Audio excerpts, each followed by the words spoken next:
The following content contains profanity and explicit material from the outset, which may not be suitable for children or sensitive adults. The views expressed are made in humour and not designed to offend. Now sit back and enjoy.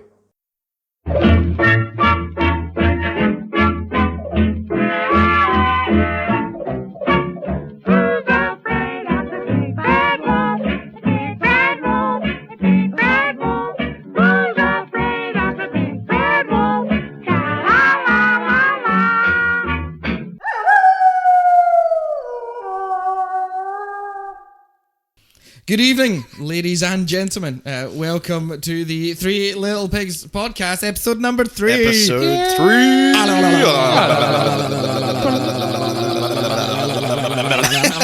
like how it's written on the script. Do you like that? Yeah. So written on the script is... Move tongue up and down rapidly. We have some delights in store for you all tonight, which we will introduce to you as we go along. Firstly, I'd like to say, though... it's still been a great big thanks to all of our listeners and the feedback that we've been getting, because we've still been getting heaps. Whoa. And heaps of plays as well. So yeah, tell your friends, tell your enemies. Everyone can enjoy this. And I think the comparison between the last 2 episodes has been noticeable, even for us recording it. So we think we've improved, and since we first started. So thanks for that, and thanks for the feedback. Yep. I would say it's fucking good. So there's how long's it been since the last one? Too long. Way too long. So 24th of July was the last one was put up. So. Oh, wow. That's 2 weeks? 2 weeks. So 2 weeks! The Total Recall, by the way. Right. Yeah, in case anyone didn't pick up on it. I've not seen that film. Really? Well, the original. Is that the 2 weeks. With Schwarzenegger. No, I'm thinking You're thinking of Point Break. Yeah, I'm thinking of... Yeah, no. No, Total Recall. You haven't seen the original? I don't think so. There was a remake of... With what's his face? Yeah, Colin Farrell. Colin Farrell, yes. The Farrell Colin. The Farrell Colin. He is a handsome man. Indeed. I can appreciate a handsome man. Hello, my name's Colin Farrell. What's going on? And the accent would do it for me as well, I reckon. Sure. He's Irish, isn't he? What's going on there? My name's Colin Farrell. 2 weeks. See, what I'm going to do is, Dave, I'm not going to do any Irish impressions, because you could get in a bit of trouble for that back home. So yeah, I'm just not going to. Is there a few religious problems I've been having? There is. If you don't like, if you do like bad weather and religious intolerance, visit Scotland. Fair game. I'm probably not going to get a job with the tourist board for that. There you go. So we were thinking about recording a short one last week, but we got a bit of caster's block, didn't we? And I think we weren't in the space to produce some good work, so we decided against it. Hence the delay in this. Full show. I think we should look at every 2 weeks or so. Yeah. Get one out the door, and then we can keep our content good, but also keep it lengthy and a worthwhile listen. At least until we become famous. Yeah. Because then when we become famous, we could just make it our job. But at the moment, we have to work full-time, juggle families, etc., etc. Yeah. Which, yeah. So let's 2 weeks. 2 weeks sounds good. 2 weeks. I was gonna start this one with a joke, actually, because I saw it online and I thought you would like it especially. Right? Give it a go. Right, so you ready for a joke? Do it. I'm ready. He's ready to receive. I'm all ears. So plane comes into land at Glasgow Airport, right? Mm-hmm. A pilot jumps on the comms and does his usual, we've landed, it's raining, know, that kind of thing. Remain seated, don't put your phones on until I tell you. And but the intercom gets left on, right? And the conversation that him and the co-pilot have is heard throughout the cabin. Mm-hmm. And the co-pilot says to him, what are you going to do once we're off the plane? What are you going to do tonight? He's like, he says, well, as soon as I get off the plane, I'm gonna go for a shite, and then I'm gonna bang the arse off that new wee stewardess through there. Right? Of course, everybody kind of knows which one it is, and she's fucking mortified. So she goes storming up the cabin towards the cockpit, right? But just as she gets to the front, she trips over and falls on her arse, right? And a wee woman that's sitting in the front row says, "Oh, hen, slow down. He says he needs a shite first." Wow. Actually, on the topic of jokes, I got one as well. Yeah. If we include it, we include it. If we don't, we don't. It's quite long-winded. It is a little bit long-winded. Let's go.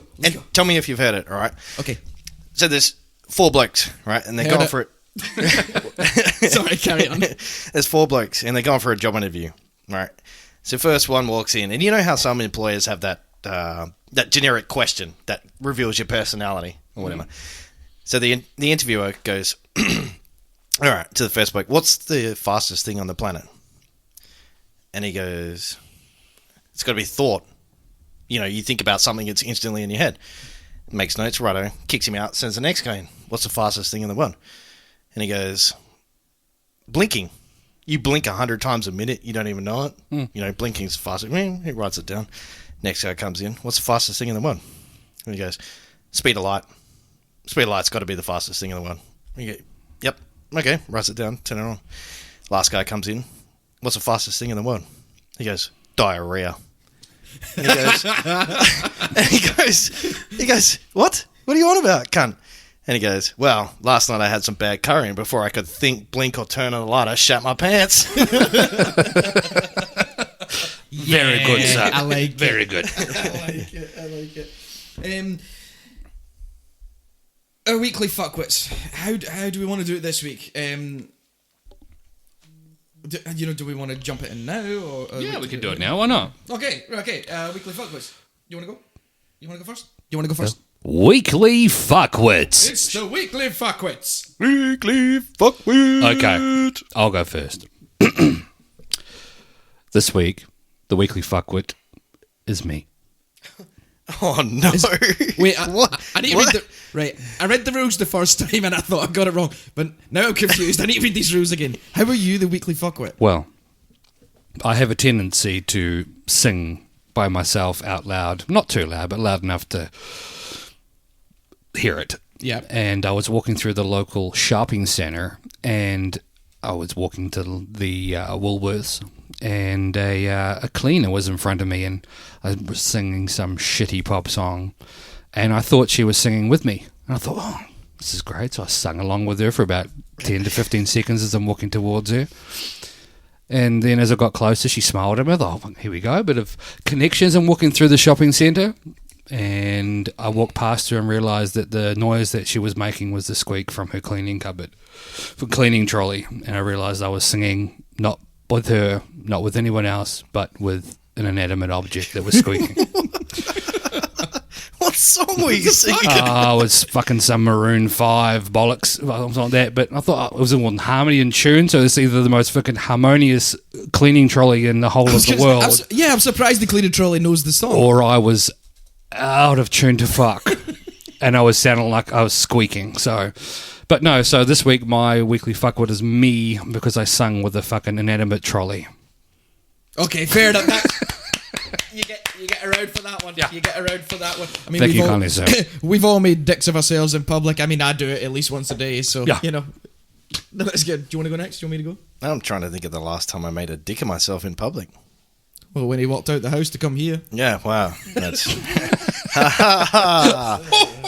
a bit fucking harsh. I'm sorry. I'm chortle, sorry, man. chortle. That was harsh. I'm sorry. chortle. Chortle.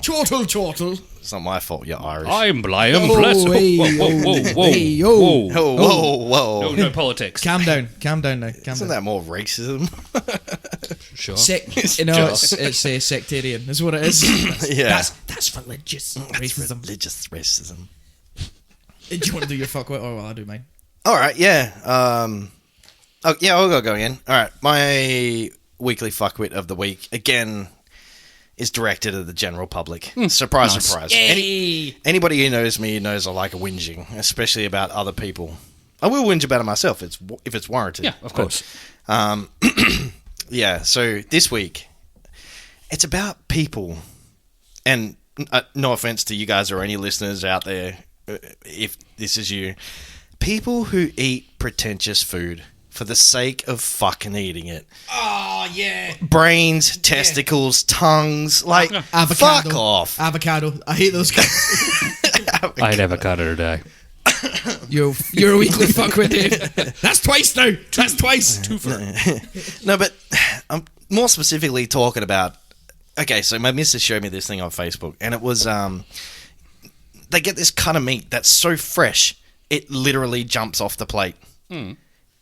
Literally. Have you seen the Facebook thing. Is it the octopus? No, it's like a cut of beef or whatever it is, but Oh. it's so fresh that the muscles and the nerves are still twitching. Oh no! Oh wow. And it, like they put it on the plate, they add salt because the salt cramps the muscles, and it just Well- it literally walks off the plate. It's like, what the fuck kind of? Who are you that you're going to eat that shit? Yeah. No, fuck those And- guys. Again, this is where the offensive part's probably going to come in, but I'm not backing down. I'm not backing down. I like it. Fucking seafood. Oh. No, wait. like In what lobsters and okay, lobster is quite nice. Okay, all right? yeah. But just sea urchins is octopus to a certain extent. Like I like squid rings, but they're Yeah. all deep fried and battered and et cetera, et cetera. Yeah. Yeah. So seafood. Yep. I just think things that come out of the ocean they don't look delicious. They don't taste delicious. No. They taste okay if they're cooked certain ways. Yeah. I like prawns. Yeah, only if they're cooked certain ways. Oh yeah. But Like, again, not raw shit. it's a weird looking fucking creature that has a line of shit that runs down its back. Oh yeah, you got to take that out though. Yeah, you gotta take it back. You can't eat the shit. Yeah, you can't Just don't eat it. You can't eat Fuck. the shite pipe. Just don't eat it. It's fucking hell, man. And Moreton Bay bugs. It's got literally bug in the name. Yeah. Yeah. That's not. You That's get where not I'm coming food. from, Yeah, right? for though? sure. I don't eat seafood at all. Yeah. I eat the odd bit of fish, maybe the odd... Deep fried fish, crab sticks, and squid rings. That's all I eat. Yeah. Right, and they're all deep fried. They have to be battered or chilied or fucking whatever. Yeah. Oysters. It's like eating Yes. a bowl of cum. Like sea what- fannies. Yeah.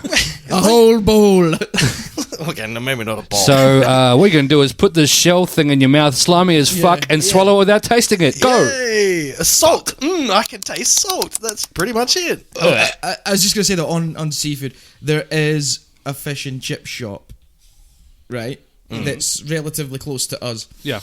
It's called Squid Lips. And to me, it sounds like a premier gentleman's club. Yeah, it does actually. Come to Squid Lips. Ladies and gentlemen, welcome to Squid Lips. How did you get sacked off the radio? Because like he's got such a good radio. He's got a good voice, radio hasn't he? voice. And so a good. face for radio. Go fuck yourself. Hey, that was you that said that. That wasn't me. Yeah. that was you. A face like a dog's asshole, so it's fine. I think you're all right. Thanks, mate. I'd do you. I'd shag you. Yeah. I would. Kissing is the greatest thing to wake up to, unless you're in prison. Yeah. All right, so it's just pretentious food in general. Just pretentious food. Yeah, stuff that okay, look, I can't speak for everything because obviously I haven't tried everything. Yeah. All right.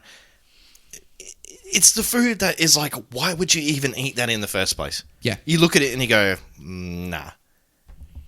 And people are like, oh, I love this. Oh, go, give me good. Do you know what annoys me, right? On the pretentious fancy food front.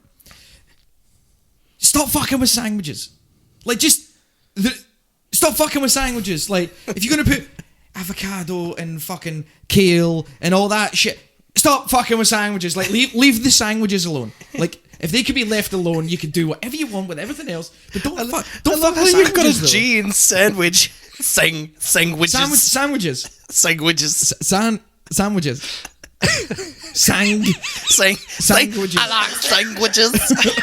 I got me some sandwiches. Yeah, and just it's yeah. So if you've experienced any racial discrimination, hit us up. I'll respond to your questions. I'll respond to your emails. All right, my weekly fuck wit refers to a group of people. Oh. Right, a group of people. Ooh, that's risque. Well, okay, it refers to the public. There's a group of people. It's the okay, public, okay, all right. but a specific group within the public, because there's these like, it's only certain types that do this shit, right? Uh-huh. So, and firstly, my source for this was multiple WA news outlets online. Mm-hmm. So that was my my source for this one. So, recently over in WA, there was a service station opened up in one of the big suburbs. Yes. And they decided to sell fuel Yes. very cheap. Mm-hmm. Very cheap. It was going for under $1, so less than $1 for a liter of fuel, which is Cheap as shit. That's Yeah. good fuel. Yeah. That's good fuel price.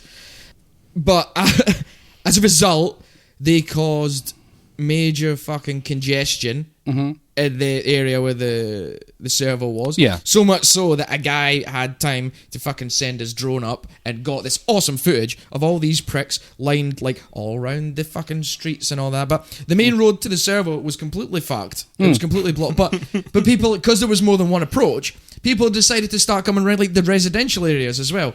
So, like, imagine opening your door and there's just fucking lines of cars because they're all waiting to get cheap fuel. Fuck Right. those guys. Yeah. And if you sit in that, you're a fuckwit. Yeah. Like, Yeah. you are. If you sit in that queue. Now, so Dave's scored 2 out of the 3 weekly fuckwit awards so far. You told us you fit in these 2 categories. But tell me you've never sat in a queue like that to do that before. Tell me. No, I Excellent. haven't. I thought he was going to say yes. I thought he was going to say, yeah, I did that before. Yeah. Fuckwit. See, get out of my house. What people need to realise, right, is that the amount of money you save on the fuel from being there, you waste idling in the line. Absolutely. You think about it, people, right? To get, okay, so say you save, 10 cents a litre? Can I just jump 20 in cents, there? Yeah. I've worked it out. Ah, cool. I've There worked you it go. out for you. Yep. So one person stated to the media that they sat in that queue for 1.5 hours to get that fuel. Are you serious? 1.5 hours. Are you serious? They willingly sat there for 1.5 hours. Oh my God. So at the current price today of petrol with a 40 litre tank, right? I worked this out based on $1.40 for petrol, right? Yeah. Based on an average, this is just average because people have big small cars. Average of 40 litre tank, that equates on purely a full tank. So the full 40 litres, which you generally never fill because you'll never use that last couple of litres. No. Right? $16. Right. Would you sit in a queue for an hour and a half to potentially save $16? Are you No. sure? 16? 16, that's all you'd save on 40 litres. Yeah. On 40 litres of fuel. Or petrol. No. Yeah. You I can get thought it was fucked. less than that. Nah. No, yeah, $16. Now look, see, if there was a cunt going in there with a fucking Arctic that's got like, he's got to top up a ton of fuel, like Yeah. literally a ton, Yeah, that's- 1,000 litres worth of fuel. Yeah. Yeah. That's he's where going to save money. That's where my argument was coming in. Yes, See, if you're looking absolutely. at 100-litre tank, yeah, it might be worth it. Yeah. All right. Or But- people with those long range tanks that Yeah. you've got like one Yeah. that's 80, one that's 60. You know, that's exactly. probably worth it. Yeah. But not like a little fucking Hyundai i20 Getz, yeah, and a little or Getz. i20. That runs off oily rag anyway. like you know, your fuel light could come on, you could burp into that, and then it would still go for an extra 20 Ks. You know, Yeah. It would drive from here to yeah. wherever. $16. So, you know, to me, these people are fuckwits. All they did was congest a suburb, disrupt members of the public, and save $16, if that. Yep. Again, Depending on how much they fuel they actually need. it falls down to queue etiquette. Yeah, exactly. Exactly. You know, and- Who looks at a line and goes, "Fuck, that's long. I'm going to jump in it too." yeah. And you know, I bet there was cunts in there that filled up like less than 5 or 10 litres. That's like, two. That's 2 cunts, by the way. You can't have any more. Oh damn, Ah, I damn just it. used one of mine. I've got the only ones left. No, I've got one. Oh no, wait. I already said mine too. Yeah. Damn it. Does that count? You know. Right. Oh, can I ask you a question? Right, you've only got 2 questions. Oh, can I ask you a question? Yeah, that's one. No, wait, no. I don't. Does that count? Is there a loophole there? Because he was using it to make me aware of the fact I said it Twice. twice. Okay, he's still got his. Okay, I got one. Okay, I got you one got one. Okay, you got one. 3 I got left. one. But yeah, like, you know, I bet there was people in there that just didn't need the fuel, but just went, "Oh, I got cheap fuel." Did you? Yeah. How much did you say? Oh, $3. Oh, cool. Yeah. Your life. fucking cool, So aren't you? you're telling me an hour and a half of your life you will never get back. You value that at $3. That's one way. So that's less than minimum wage. When you're Sitting thinking waiting, about it. yeah. What are you Yeah, doing? but see, if what the way I think, all right, say average price of fuel is $1.50, right? Yeah. This place is $1.40. Technically, you're only saving 10 cents a litre. Yep. So, 10. So you need 10 litres to make $1. Yeah.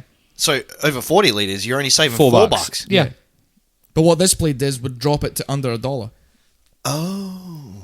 Under $1. So it's like 20 did I- cents did I off a not- little. No, they No, were- no, I might have missed All right, it. so but yeah, so the I'm average- the I'm average talking price, about the yeah. comparative difference. So if you're only saving 10 cents a litre on average, Yeah. and then What's the point? Yeah. What's the point? Yeah, but this even at that, they were saving. I've worked it out on given their price as $1 a litre, and the average has been $1.40. I believe it was less. Okay, so It you're could have talking been about like, 40 cents. Yeah, it right. could have been like 97 cents or whatever. Yeah. And I don't know what the price of fuel was on that day. Rough math is always Yeah. better than exact math. Yeah, but that's that's the average based on a 40 litre tank. You know? 73% of statistics are all made up. Yeah, So that's fact. What he just said, That's actual right. fact. We work on facts here, people. Facts. Yeah, everything we say is the truth, or it's just fact. That's right. So that was the people that sat in these queues and waited a long time for fuel. You know, to me, they are my weekly fuckwits. Hey. Don't be a sheep and don't block up the road like fuckwits. Yep. Yeah. Especially if you're only talking about $4. Yeah, exactly. Like, fair enough if Jimmy the truckie went there with like a fucking, he needed 1,000 1,000 litres of litres. fuel. Yeah. Fair play, Jimmy. Jimmy, we love you. Yeah, Yeah. we love you, Jimmy. We love you, Jimmy. We're not talking about you, Jimmy. Alrighty. So, if you gentlemen remember the very first episode, I do quite well. yeah, I mean, I do as well because it was us that spoke it. So that's why I remember it. But if I the remember listeners, good. the listeners may or may not remember it. But during that time, we were talking about what we might speak about, stories and things like, topics that we might cover. Sorry, Dave. Yeah. So during that episode, we spoke about, like what we might cover, topics, etc. And I just made an off-the-cuff remark, didn't I? Yes. Which I was always planning on holding you to. Yes. Yep. And what was that remark? You were going to talk about the Black Plague and piano tuners. So today, gentlemen, I've managed to get in touch with the top piano tuner of Australia. Oh, damn it! I thought you were going to talk about the Black Plague. I'm only pulling your piss and we're talking about the Black Plague. Yeah. Black Plague. Mass death. Yeah. Problems we got Plague, solved. Black Plague. Yeah. Black Plague. Ooh, everybody died. Sauce. Doctors were useless as fuck. Woo! No cure. Was there not? I mean, I only researched the start. I didn't research the end. Not at the time. I've left it open ended.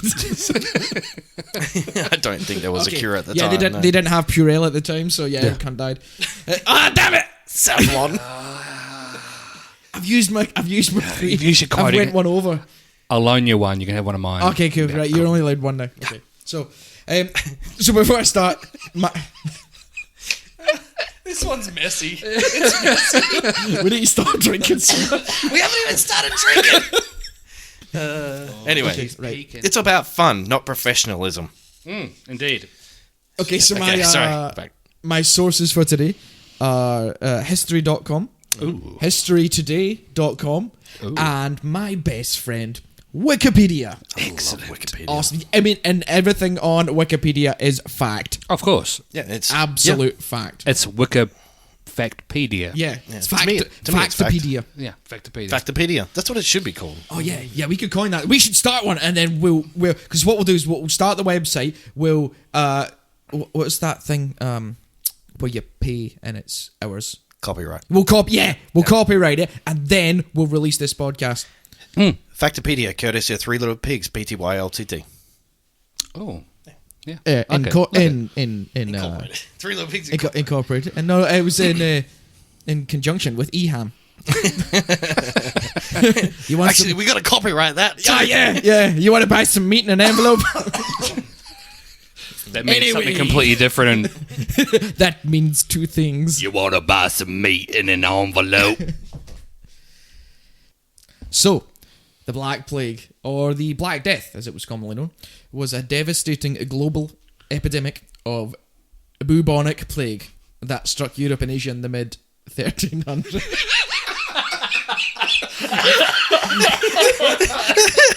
He did it, but I was thinking about it.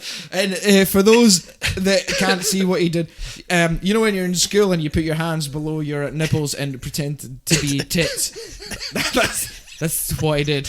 When he said bubonic. The bubonic. He did. Dave did tits with his hands. The bubonic plague. Let's keep that bit in. Dave did boobs with his hand. So, This is not going well. Do I need to start this bit again? Or, no, okay, let's keep it in. So it struck Europe and Asia in the mid 1300s. So the medical shit. The medical shit, first off. So the Black Death was an epidemic of bubonic plague, a disease caused by the bacterium Yersinia pestis that circulates among wild rodents where they live in great numbers and density. Now, such an area is called a plague focus or a plague reservoir. Oh. So all these rodents living together that are all Reservoir. infected. Ugh. Yeah, plague reservoir. That's the and that's also the new name of my death metal band. Plague reservoir. Plague. That's actually a really good name. Well, do you know actually? In school, Three Little Pigs, PTYLCD. yep, that. In school, we looked at in geography. We looked at the rainforest was the part of the topic that you covered, and the process which the people that live in the rainforest go through is they'll go up, they'll cut an area down, live there, farm the land, and when the land's given them enough, move on, cut a new area down, and what they do is they burn it to get rid of it, and the ash fertilizes the soil. But what that process is commonly referred to over there as is slash and burn. Nice. And how good is that for the name of a rock band? Yeah. Slash and burn! Supported by Plague Reservoir. Title of the album. First album, Yeah, oh yeah, nice. Slash and Burn by Plague Reservoir. We're Plague Reservoir, and that's our new album, Slash and Burn. It's about deforestation. It's political. So the plague among the humans arises when rodents are in human habitation, which are normally black rats, when the rats become infected. So the black rat, which is also known as the house rat or the ship rat, likes to live close to people, and this quality makes it very dangerous. In contrast to the brown or the grey rat, which prefers to keep its distance. They're the ones you see in the cellars and the sewers. What, brown or Brown grey? and grey, yeah, brown and grey. They're the ones that don't really like people, but it's actually black rats that will live in inhabited areas. Are they the big fuckers, the black Yeah. ones? Are they the monster rats? Yeah. Well, I think the sewer rats get quite big too because there's lots of food in the poo. You know, so Food in the poo. there's food in this poo. Food in the shit. So normally it takes 10 to 14 days before plague has killed off most of a contaminated rat colony, making it difficult for great numbers of fleas to gather on the remaining dead rats. Because it was the remaining fleas that rats. carried him, wasn't it? Well, yes, I'll get into that. So what happened was, so after 3 days of fasting, the fleas that buzzed about the rats, they would then turn on the humans. Oh. So from the bite site, the contagion drains to the lymph node, which consequently swells to form a painful cyst, boil thing. Yeah. And I didn't know this actually. So most often it's in the groin, the thigh, the armpit, or the neck. Hence the name bubonic plague. Oh. Or bubonic, however. Bubonic? Well, yeah, but they were going to call it that, but all the doctors started giggling. Yeah. So we can't call it that. Why would they giggle? It's serious shit. Yeah. It I got me the pubic plague. sounds like because they already had a name for that. It's called crabs. Yeah, well, that's true. That's just fleas on your crutch. Yeah. Bubonic fleas. It's the circle of life. But this circle of life killed many million people. of death. So the initial infection takes 3 to 5 days to incubate in people before they start to become ill, and then another 3 to 5 days before, in about 80% of cases, the victim dies. Wow. Yeah. Thus, from the introduction of the plague contagion amongst rats and human communities, it takes, on average, 23 days before the first person dies. Wow. Oh, shit. What year did all this kick off? Roughly? So, we'll get into that because there's a number of different sources that are conflicting in the actual source of where it all happened. Yeah. But so the plague disease itself was enzootic, which means plague disease was commonly present in populations of fleas carried by ground rodents, including marmots. I don't know what a marmot is, but it's a ground rodent apparently. And so these ground rodents were in various areas, including Central Asia, Kurdistan, Western Asia, North India, and Uganda. But due to a climate change in Asia at the time, the rodents began to flee the dried out grasslands to more populated area, which then spread the disease. There's Nestorian graves dating between 1338 and 1339 in an area of Kyrgyzstan, if I'm saying that correct, which have inscriptions referring to the plague and are thought to be they're thought by many epidemiologists. Really? They have scientists that study epidemics. Yeah, well, epidemiologists then, which they are thought by many of them to mark the outbreak of the epidemic, from which it could have easily spread to China and India. Oh. Now, in October 2010, medical geneticists suggested that all three of the great waves of the plague originated in China. Wow. So the 13th century Mongol conquest of China caused a decline in farming and trading. However, economic recovery had been observed at the beginning of the 14th century. Now, in the 1330s, a large number of natural disasters and plagues led to widespread famine, which started in about 1331, with the deadly plague arriving soon after. So epidemics that may have included plague killed an estimated 25 million Chinese and other Asians during the 15 years before it reached Constantinople, which was located in Istanbul, as we know it now. Wow. And that was in 1347. That's a lot of people. So between 1330 and 1347, 25 million Chinese and other Asians died. That's a lot of people. Yeah, that's a lot. So there's... Sorry, what year period was that? How many years?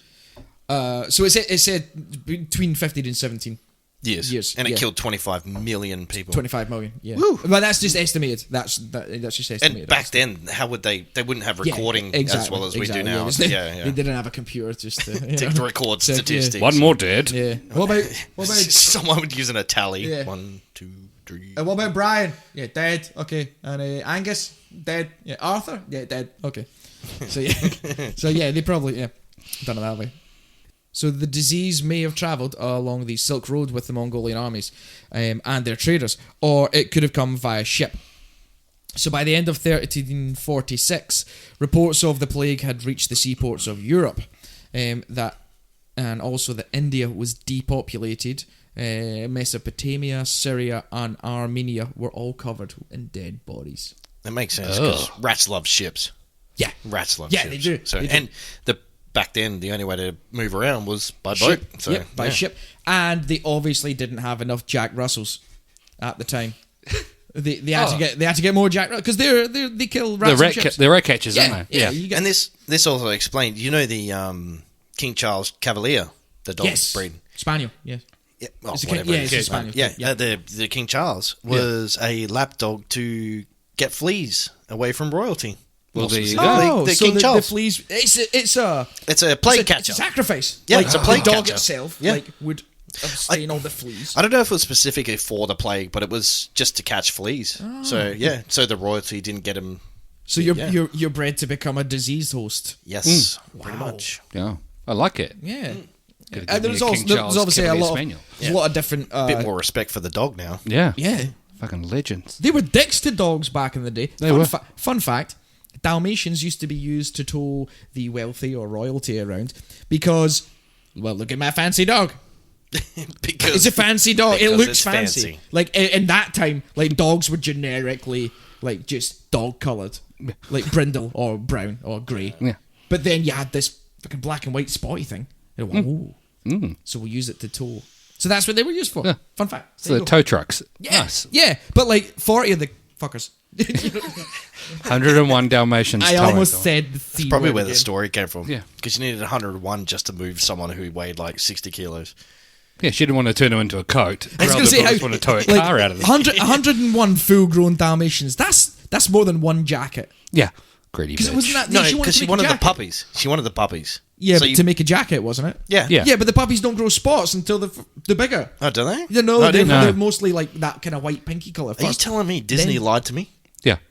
Fuck. And it's not the first time. I'm sorry, but Mike Wazowski's not real. Mike Wazowski. Always watching, Wazowski. Always watching. and that's less than 15 seconds, so we won't get sued.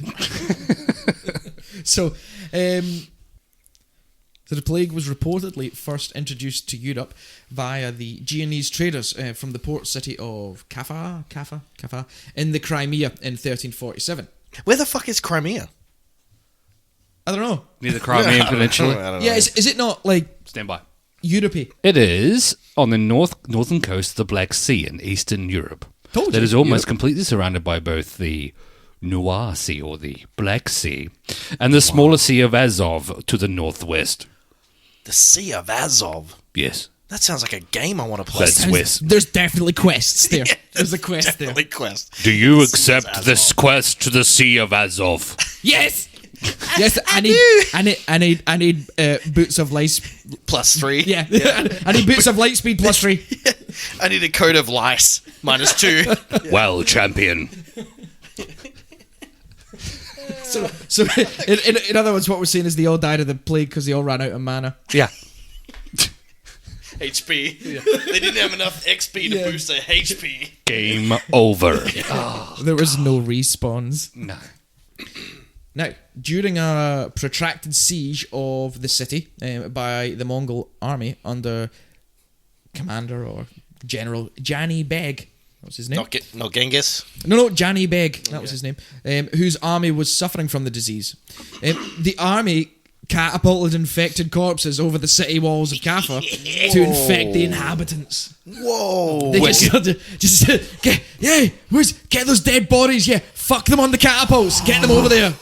Jeez, It's just like, man. it's just like fucking. I think the three of us could handle dead bodies flying over a wall. Like, no issues. Well, like, if we had a catapult, yes. Yeah. To send them back. Yeah, send those bastards. Take it back. I mean, could you imagine being just a civilian of this town or whatever, and there's dead bodies? Like, man. No, but wow. it was under siege. Yeah. It was during. Yeah. So they were on alert. Like, it wasn't just like they were just going about their business and like fucking dead bodies are flying over the wall. Was Steven Seagal there? Yeah, he was judo chopping everybody. Hey, have you guys seen the dead bodies flying over the walls? There's another one. Yeah. So yeah, so because of that, the Genoese traders fled, taking the plague by ship into Sicily and the south of Europe, where it's then spread north. So whether or not this hypothesis is accurate, it is clear that several existing conditions such as war, famine, and weather contributed to the severity of the Black Death. So the plague is believed to have arrived in Europe in October 1347, when 12 ships from the Black Sea docked at the Sicilian port of Messina. So people gathered on the docks and were met with a horrifying surprise. Surprise! But this was not a good surprise. There was no cake. Oh, bad surprise. So most of the sailors aboard the ships were dead, and those still alive were gravely ill, covered in black boils. Gee, oh, man. Ugh. It's like something out of a horror movie. The black boils oozed blood and pus. So, imagine just being like port people, ships are coming in, and these guys are just melting in front of you. There's just like, man. There's blood and pus and all, and it's full of dead bodies. See, if I was the port master, I'd just be like, Get the fuck out. yeah, could you guys just go away? Yeah. Fuck Yeah, off. just go out a little bit. We'll come out and speak to you shortly. Yeah, what we'll do is we'll go out, and then once they're out, we'll sink the fucking ships. That sounds like Molotovs. yeah, Molotovs. Yeah. So the Sicilian authorities hastily ordered the fleet of death ships out of the harbour. Funnily enough, but Get the fuck out. But it was. Okay. But it was too late. Over the next 5 years, the Black Death would kill more than 20 million people in Europe. Almost 1/3 of the continent's population at that time. That's a lot of fucking people, man. That's one of us in this room. One of us would have died. Yeah. Jeez. One of us. So not long after it struck Messina, the Black Death spread to the port of Marseille in France and also to the port of Tunis in North Africa. Then it reached Rome and Florence, two cities which were at the centre of an elaborate web of trade routes. By the middle of 1348, the Black Death had struck Paris, Bordeaux, Lyon, and London. Shit. So no one knew exactly how the Black Death was transmitted from one patient to another, and no one knew how to prevent it or treat it. So according to one doctor, for example, instantaneous death occurs when the aerial spirit escaping from the eyes of the sick man strikes the healthy person standing near and looking at the sick. This was a doctor? This is what this one doctor thought was happening. Almost like a possessed spirit. Yeah. Yeah, that's what he said. Yeah. Oh, man. The caliber of doctors back then. Well, it was 1340. I don't think... Is that when they wore those, like, beak masks and stuff? That was pretty cool. I like that. Well. Are you covering on there? Ooh, Well. yes, I like it. So, the physicians at this time relied on crude and unsophisticated techniques such as bloodletting and boil lancing. Boil lancing sounds cool. What do you do for a living? Oh, I lance boils. A lance boil. A bloodlet. A bloodlet. Fun fact, Bloodlet, also a very good song by Lamb of God. If you're a Lamb of God fan, they've got a song called Bloodletting. It's a stomper. Yeah, I've heard it. It's Bonus fact. pretty good. Bonus fact. Yes. I may have brought this up last week, but if you notice, you go to a barber and you see the blue and red stripy thing going around on the outside. Yes. That is because you used to go to the barbers to get bloodletting done. Yeah, it was a common treatment. Yeah. He did bring it up last week, Yeah. but I don't think it was in the episode. No, I think So, it might have been. I think it was just we were talking. Yeah. Yeah, pretty fucking cool. So but that was like two of the main practices that they did. But obviously, at that time, they were dangerous and not sanitary at all. So so the doctors, the physicians were like, just come in here, eat some cheese, and it'll go away. Again with the cheese. But again, there were other superstitious practices, such as burning aromatic herbs and bathing in rose water or vinegar. Yeah, that ain't gonna stop Yeah, shit. that's not gonna. Yeah, you got black plague. You got I do that die. weekly. Yeah, yeah. Well, you've not got black plague, so it must work. Yeah. Not that. Brings me on to a question. Mm-hmm. Is there a modernized version of the Black Plague? Like, did they work out what it was? Yeah. What? Did they? Yeah. Oh, They have. okay. I can't remember. I don't think there's still no cure for it, I'm pretty sure, but there's Yeah. a whole lot of diseases that they've just, for some reason, they're digging out of the ice and they're trying to replicate them. Yeah. Because in the atmosphere, the ice traps all the. Yeah. Yeah. So as the ice melting due to climate change, more of it's coming out and becoming available. Holy shit. But I did, when I was doing the research, I did read a small bit that was saying that if something like this had occurred now, we've got the facility to contain. So Yeah. we don't actually know if it could happen again because we could contain it. It's funny because I was going to talk about maybe one week the World Health Organization, or WHO. There is a virus X. Oh. It's called Virus X, Oh, is this a conspiracy? sort of. Yeah. Oh, yeah. Let's cover that. So I might do it one week. But yeah, apparently, just briefly, it's a virus that they don't know what it is. They don't know how to cure it, and it's killing people. Oh. But they're not talking about it. They're keeping it all hush-hush. So at the moment, it's only affected some of the third world countries and things like that. Yeah. But yeah, it's out there. The Black Plague might be making a comeback. Well, the thing is, the disease itself could vary. I think the Black Plague just refers to the how Something uncurable. just what it happened. Yeah. Like a disease they couldn't cure at that time, which killed millions and millions of fucking people. Has a much cooler name now. Yeah. Virus X. Yeah. But Apparently. well, smallpox. There's still strains of smallpox sitting in vaults, guarded, and all that. And if that gets out, we're all doomed. There could be another Black Plague. Yeah. They might change the colour, but, it's still a plague. Then it could, Well, So at that time, you had obviously all these ill people and the physicians trying to treat it with fucking crude and ridiculous methods. But the healthy people were in a bit of a panic, and they did everything they could to avoid the sick, such as doctors refusing to see patients, priests refusing to administer last rites, and the shopkeepers just closed their shops. So many people fled the cities for the countryside, but even there they could not escape the disease. It affected cows, sheep, goats, pigs, and chickens, as well as people. Wow. Okay, Yeah. So the food source. It's affecting the main food source, probably Holy at that crap. time. This thing was like far worse than what Oh, I thought yeah. it was. I'm glad Yeah. I'm learning about it. Yeah. But so it's like today's equivalent of we have bird flu, swine flu, Yeah. Ebola. beef. Yeah. What was the beef one? Both. Mad cow disease. Mad cow disease, Bovine something, yeah. So obviously these things are slightly different in various ways, but they were just referring to the Black Plague. Yeah. As wow. Yeah. And it So, affected but- all these animals, But, yeah, all these not different just types of one animals. specific type. It No. went, So, and that's the Holy thing, like, shit, what at that was time, this thing, man? At that time, affecting the food source Yeah. as well. Like, Yeah. you're fucked. which caused famine. Yeah. So, Did you mention fish though? this didn't mention fish. I don't know if, So the pretentious people would have lived. yeah. Yeah. The fish and avocado eating wanks would have been Yeah. fine. Yeah. But, fun fact, well, not fun fact, but so many sheep died that one of the consequences of the Black Death was a European wool shortage. Oh, See, That's back, a lot of sheep. that's a lack of jerseys. But yeah, everyone was cold. back then, wool meant a lot. Still Yeah. does today. Yeah. There's a big wool trade, massive wool And trade. obviously, many people who were desperate to save themselves, obviously abandoned their sick and dying loved ones because you just didn't have a choice.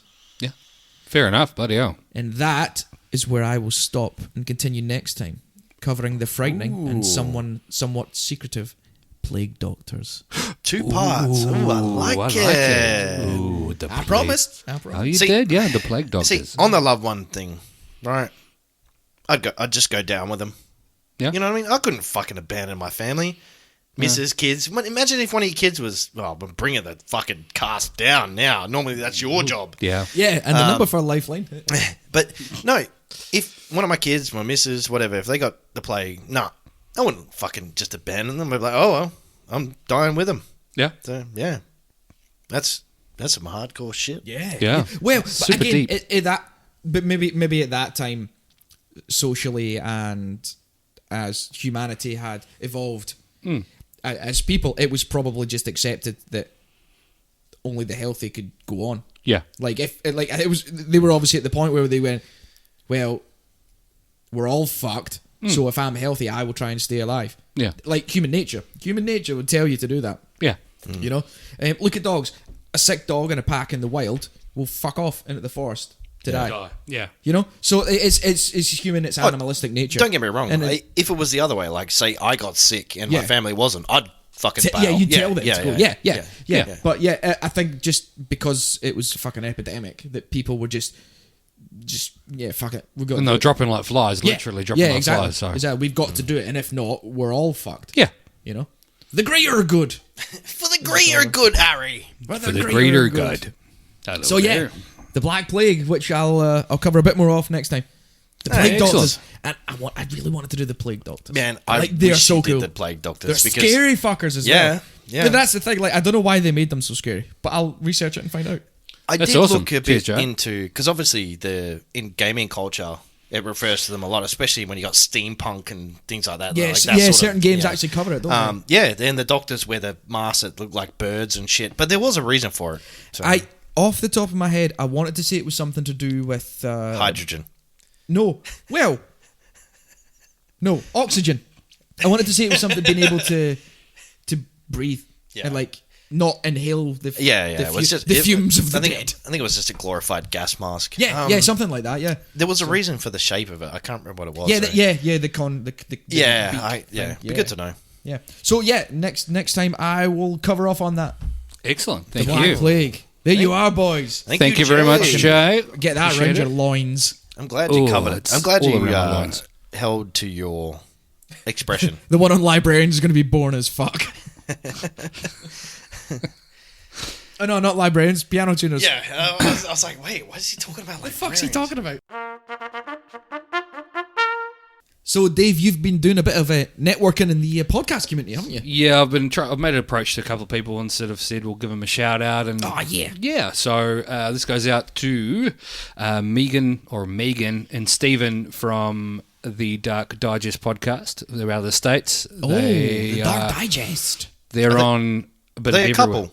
Yeah, yeah. So their name cool. would be Stegen. Oh, cool. Stegen, yeah. Or Stegen. Meven. Yeah, Meven or Stegen. Yeah. So they're a true Hi, guys. crime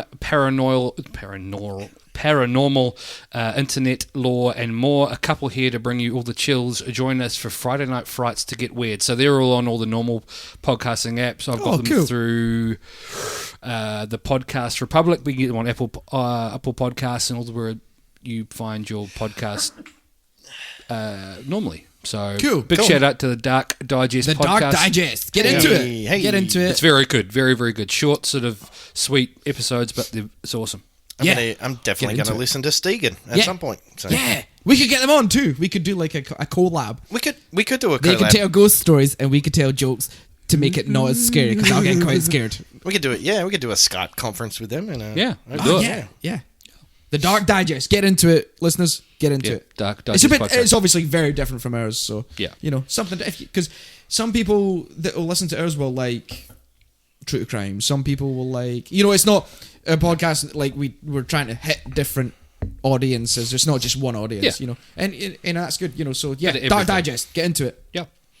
Cool. Show. Are we moving on? We're moving on. And we're moving on. All Like right. the Black Plague. We're moving on quickly. All right, gentlemen. Just give me a second to fuck you guys. This week, gentlemen, we are going to be talking about Project Thor. Oh, that sounds lightning-y. God and Greek. of It sounds thunder Greek. and lightning. Oh, that's a Kiss song. God of thunder, Was it? and rock and roll. Yeah, it's a Kiss song. I'll take your word Kiss for have got it. a song called God of Thunder. Sorry. Anyway. No, I'll take your word for it. All right, so this idea was envisioned back in the 1950s by a guy named Jerry Pournelle.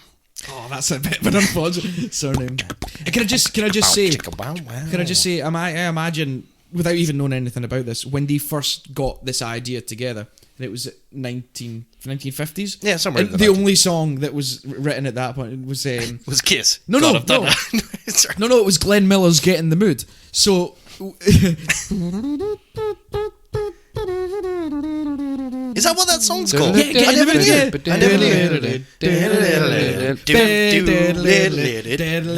I love that song. So yeah, I imagine when they came up with this, that was on in the background. Yeah, probably. Hey boys, what should we call this? Let's call this Project Thor. Project Thor, see? Anyway, so Jerry Pournelle, he was a scientist, turned journalist, turned science fiction writer. So this guy started off pretty good. He's into his field. He started working on in aerospace, and then he moved over to journalism, and then he started writing science fiction.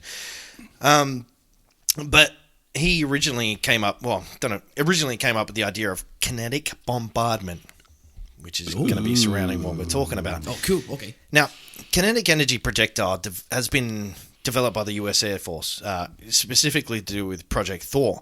But I don't know if it originated in the U.S. Navy, because this is sort of another semi-conspiracy. It's out and about now. But it's based on the same principles. Or a kinetic energy projectile is similar to the railgun. Yeah. Have you seen the stuff about the railgun that the Navy started using? It's like a big sonic boom. Is it? No, okay, so it works on basically a big, instead of using like missiles with fuels and explosives and things like that, basically what they do is stick a big metal projectile into an electromagnet, and it just fires this big chunk of metal. That's all it is. Oh, so it's like a space cannon. Yeah, pretty much. Yeah. Pretty much. Yeah. Well, but Big bit of metal. without. Boom. I'll get into it. Yeah, But it doesn't use any. Yeah, we'll talk about it. Yeah. Primers and stuff like that. So, yeah. Yeah, it just So- fucks this big bit of metal in the direction they want it. Yeah. So kinetic energy projectiles have been developed recently with the railgun. Now, without talking about it too much, I'll go back into. There was a simple version of this project that was used in the Vietnam War. I forgot to look into this part. Yeah, when was the Vietnam War? Does anyone know? I haven't really looked into it. It's 60s-ish. Yep. Well, I've done the old Google machine, and it's actually earlier. So November 1955. 55. Yeah, through to the 30th of April, 1975. That's a long time. 20-year war. Wow, okay. Jeez, I never realised it was that long. No, nor did I. Wow. Yeah, so this idea was first envisioned back in the 50s by Cornell, and they started using a simple version of it back in the Vietnam War. Now, these things were called lazy dog bombs. Yeah. So what they did, they would fly small bits of steel with fins attached to them in a helicopter or an aircraft or whatever it was. Yeah. And they dropped these things from about 900 meters. They were theorized at, traveling at 805 kilometers an hour and capable of penetrating 23 centimeters of concrete. Wow. Yeah. Fair bit of concrete. That's a fair bit of Wow. concrete. So these lazy dog, they weren't like explosives. They nope, weren't. there was no explosives. So what was the process and how did they payload that? So they dropped them from either planes or choppers, I'm not sure, but at about 900 meters. Oh. So So maybe there was a reason to that. So it's a big chunk of metal. Yeah. And they drop it from 900 meters. yeah. So there's some science behind that, I think. Yeah. Because So- that's a specific height. Yeah. To me, that's quite Yeah. specific. Yeah, and You know, it, so like you you said, 900 is not that high. No, when you're talking not. about. Yeah, not really. Like, you know, no, I'm not sciencey, but yeah, there's obviously a reasoning to why they've dropped it from that height. Yeah. Yeah. Cool. So the theory behind kinetic energy projectiles is that they're gaining speed rather than losing speed, like a bullet. So they're building energy as they go on mass and velocity. So it's to do with their speed and acceleration and their mass. So it's So if because we were talking about this earlier. When you drop something from a height, it reaches Terminal a specific velocity. speed, which Yeah. is terminal velocity, which we're unsure of what that is because we've got conflicting information put to hand. But we do have a theory behind it. Yes, we were talking about this. And my theory is that if you drop something, you drop two objects at 900 meters, depending on the the mass. weight, Yep. mass of the object. Yep. At 900 meters, to me, it's probably still accelerating to terminal velocity. Yep. Whereas maybe an object dropped at 2 kilometers or 3 kilometers might have hit terminal velocity before it hits the ground. So it's Whereas if capped out. Yeah. So whereas if this object is still accelerating towards the ground, its impact when it hits the ground would be greater. Like in my view, would be greater than one that's hit terminal velocity. Yeah, and I think that would be the target theory behind it. okay, So that kind of makes sense.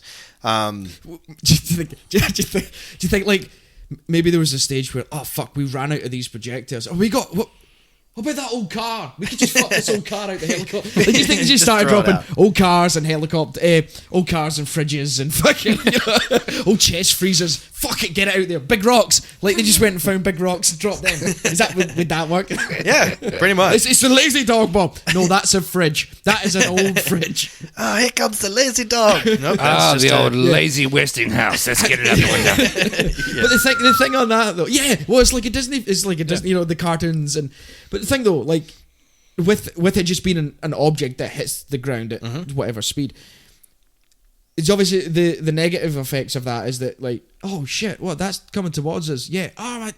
Well, we could just move. Like it's just, there's no explosion. There's no. It depends. Okay. It depends what it's. Which I'll get into. Yeah. So my theory of dropping a big rock, like you could move and not be impacted by it. So think about. So they, like I said, back in Vietnam, and they were using these lazy dog bombs, and they worked to a certain extent. Yeah. All right. Okay. Now, like you're saying, think about dropping a rock or a coin from a big building or whatever it is you're doing. Yeah. Right. But multiply that on a large scale. It's a really big rock or a really big building. Here we go. Fuck off, Boulder. So the idea behind Project Thor is that they release a tungsten rod from a satellite. Do you know what? You know tungsten, right? That doesn't get as much credit as it should. It doesn't. No one talks about tungsten that And much. I actually was going to go into like the properties of tungsten, but I'll touch briefly on it. But so the theory behind Project Thor is that there's a satellite that releases one or multiple tungsten rods. Right now, these tungsten rods are meant to be theorized to be 6 meters long and 30 centimeters thick, and they're about 11 ton. See, they drop rods. Yeah. Oh. But giant rods of tungsten that look like missiles. They look like missiles, but there's no propulsion system. There's no explosives. They just drop this 11-ton rod. Just giant death rods. Yeah. Coming out of the ground. So when these things enter through the atmosphere, or whatever, they're estimated at traveling at about 39,600 kilometers an hour. And they're called tungsten needles. Oh. So, to put it in perspective, think about a telephone pole that weighs 11 tons and is capable of penetrating into the Earth's crust between 30 and 60 meters. Oh my god. And it's traveling at 11,000 meters a second. It's going to fuck you up 7 ways from Sunday. To visualize that for listeners who may not be that way inclined, you know the old William Tell where he shot the arrow into the arrow. Mm-hmm. Yeah. That's what it must be like a big arrow. Yeah. Fucking penetrating, just punching through whatever, like punching through anything. It's basically like dropping a manual meteor, basically. And the reason behind using tungsten is that it weighs 19.3 grams per cubic centimeter. So it's almost got the same properties as gold. It's dense. It's dense as shit. But it has a melting point at 3,422 degrees. So it's quite high because obviously when it enters the atmosphere, it's going to burn. Up, It's sturdy and dense. Yeah, sturdy and dense. So Just like me. yeah. So yeah, in theory, they drop these giant rods, which is the size of telephone poles that weigh 10, 11 ton, from space. Now, there's a debate about it being as powerful as a nuclear weapon, but it's environmentally friendly. So for all the eco warriors out there, don't worry, tungsten's environmentally friendly. Project Thor, environmentally friendly. Yeah. Sorry. And it makes invading other countries more ethical. Wow. So yeah, these rods can produce a lot of energy. But there's no nuclear fallout. There's no nuclear fallout. There's no byproduct of it. So these estimated the rods that release from this satellite system, they're estimated when they reach maximum speed, etc., the weight, velocity, mass, all that sort of stuff. When they hit the ground, through the ground, they're estimated producing 605 gigajoules of energy. Now, one stick of TNT is about 4.18 gigajoules. All right. One rod is equal to 144 sticks of dynamite. Wow. Shit. Right? And it's not. It's just a rod. Yeah, it's just a metal rod that's a lot of dropped bang from a massive height. Now, the debate about the nuclear weapon thing it's kind of phased out because a nuclear bomb is about 12,000 TNT. Yeah, it's ridiculous. Yeah, it wins. It wins every time. But if these rods were in existence and they were used, they would still be the most powerful conventional, using quotation marks, conventional bomb, which would be bigger than the Moab, which is what we have at the moment, or one of the ones that we have at the moment. That's the biggest non-nuclear. Yeah. Tip for players, what does Moab stand for? Mother of all bombs. Mother of all bombs, that's right. But not only is it producing this much energy, it can penetrate into the Earth's crust, like we talked about, between 30 and 60 meters. So all those underground bunkers where they keep the most secret shit, or where they store the most secret shit. The gold and the art. Yeah, 30, 60 meters, it can penetrate the crust. Now, detection and interception would almost be impossible because there's no emissions. There's no heat signature. No. It's basically like detecting a meteorite, which we, to a certain extent, we can do. Yeah. We know if one's going to hit us, but there's no way of tracking it. It's hard to explain. There's no way of predicting where it would hit. We know we can follow them. We can watch where it's going to come. We can work out a rough. If it's going to come within Earth, right? But same principles apply. Because, like I said, it's like a fucking meteor that's just dropped from a satellite. So, now, there's been some debate about its existence. Because in 1976, there was an international outer space treaty that was signed by 100. I think it was like 103 countries, maybe Out of 107. space treaty. Yeah. All right. So, what? I wonder what was covered in that. It's kind of like I'll tell you. We won't take big rods up to space and drop them into the atmosphere. That's where you're wrong. Now, this treaty that was signed, right, stipulates that they've prohibited the use of biological, chemical, or nuclear weapons being placed in or used in Earth's orbit. Earth's orbit does not cover kinetic weapons. So there's no chemical, there's no biological, and there's no nuclear. It's just purely kinetic. Loophole. Yep. Loophole. A big ass chunk of tungsten up there. Yeah, which brings me to my next point, because it figures that the Bush administration, George W. He reviewed the project after 9/11. So wait, hold on. Right. He reviewed the project. How can we stop terrorists hijacking planes and flying them into our big buildings? Big metal rods. We'll drop big metal rods on them. Pretty much. It's going to cause more damage than, the fallout of it is like it's physical fallout, isn't it? It's like, yeah. It's not a defensive weapon. It's an offensive weapon. It's a way of eliminating other countries' munitions. So where they store their nuclear weapons or their chemical weapons in these bunkers underground, it's a way of fucking them but up. you couldn't use it to defend, really. You can't start dropping them on your own land, depending on the circumstances. No.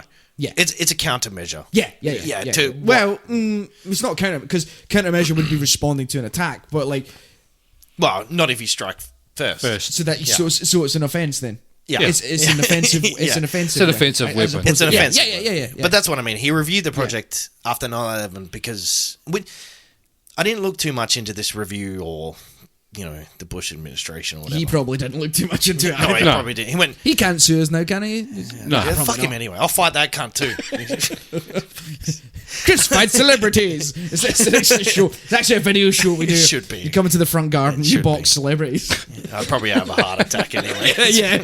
He fucking turned up. George Bush turned up. He would too. I reckon he fucking would. Yeah. You call him out enough. And also the front garden celebrity fights are sponsored by Jack Daniels. We just like to make sure that Jack Daniels gets this message. A shout out. And then gives us Jack Daniels. Hashtag Jack Daniels. Yeah, and then we can continue to get to make podcasts and get free Jack Daniels. Free Jack Daniels. But this, like I said, this project, well, the idea of it was introduced in the 50s. But the fact that the Bush administration reviewed it means that it is being considered, or it has been considered. It's theorized. It's probably been put on paper. There's a dollar value amount to it, which I'll get to in a second. Things like that. So, but because it's dropped from a satellite, this weapon system could target anywhere in the world within 15 minutes. Holy shit. So that's what I mean. They catch wind of the terrorist, quotation marks, or whatever it is they're talking about, and they can target it within 15 minutes. But because obviously the satellite's up there, because they don't need to do much to move, do they? No. Just a few little propulsion. What they call the thrusters. They just a little bit of thrust, and then they're going. Yeah, and then they just when they get close to where they want, they just counter thrust. Until they stop. Yeah, and then I think they follow the Earth, the curvature and all that. They follow the rotation, so they get it set right, and then So in theory, George Bush could drop one on us right now, and it would ruin the candle holder. It would fuck the candle holder. It would do a lot. We could glue it back together again. Like I said, think about it: 144 sticks of dynamite. So you put 144 sticks of dynamite in this room and set it off. What a mess! Yeah, we're gonna have to repaint. Yeah. So I might not be at work on Monday morning. So kinetic energy weapons, they're just the way of the future, which is why they've introduced the railgun and things like that. Have you guys looked into the railgun much, or do you know much about it? My only real research on the railgun is Grand Theft Auto 5 online. So it's not accurate research, really. I might cover it next episode, or we can look into it in our own time. 100%. Can we buy one? Can we like fuck rocks over the fence? You could probably make a small one. Wouldn't be hard.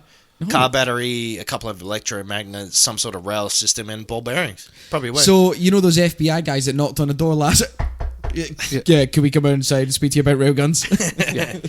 I believe you boys know something about railguns. Well, we could probably make a rudimentary railgun. Yeah. Yeah, would not take much. And that It's wouldn't just- be hard. But that brings me to my next point. And the railgun theory is what you were talking about. It's based on acceleration more than reaching terminal velocity. Yeah, so yeah, it's something that has a shit ton of mass and it's still trying to go fast. It's not so much the mass. It's got a shit ton of energy. It's a shit ton of energy. Yeah. Compared to if it hits terminal velocity, there's no energy additional left. energy. Yeah. Which is why they detonate nuclear and atomic bombs above the surface. yeah. Yeah, because it's same theory. Yeah, But okay. these things are still accelerating. That's Yeah. So the kinetic energy weapons are the way of the future. But I'm observing, like, isn't it funny how all the science, all the tech, all that sort of shit that we have now, we've just gone backwards. Yeah. Like to simple, Drop heavy shit. to simple physics. Yeah. Like it's so random. Yeah. Like, it's weird that. But that opens up avenues to do even more with that. And that's just dropping simple, like a big fucking chunk of tungsten. Yeah. It could get worse. Like they could develop something like as well as the mass of that, and then it does something else where Yeah, exactly. I'll talk about the costs right towards the end, and you'll see why I disagree with it, but you'll see why they haven't done it. But so did you guys remember back in August of 2015? There was vividly remember that. Fuck month. off, cunt. I do actually. I do because I had only just moved here. Yeah. So, Do you remember there was this massive explosion in China? Do you remember? I didn't hear it. I didn't hear the bang. You fucking might felt have. it. You fucking might have. So this was in Tianjin, which is primarily an industrial city, pretty much. Yeah. It's populated by like 11 million people, but there's a port there, a man-made port, and they produce a lot of, or store a lot of chemicals and things like that. I couldn't find much about it. To be fair, I didn't dig too far, but there's a lot of chemical stuff stored there. Potentially, it's a site for weapons and things like that. There's rumors floating around that the Tianjin explosion is rumored to have been caused by Project Thor. Now, yeah, have you seen the videos of this explosion? No. Oh fuck. Wait, hold on. Is it a bit obvious because the big fucking metal rod flying from the sky? No, it'd be traveling that fast. You wouldn't fucking see it anyway. Oh, really? Is that how fast? No, surely not. Surely you'd see it. Yeah, you would, because it looked like a giant meteor. Just fucking. So this Tianjin explosion was rumored to be Project Thor. And then when I first saw this, I remember thinking to myself, many things, but I remember thinking that this is not a normal explosion. No.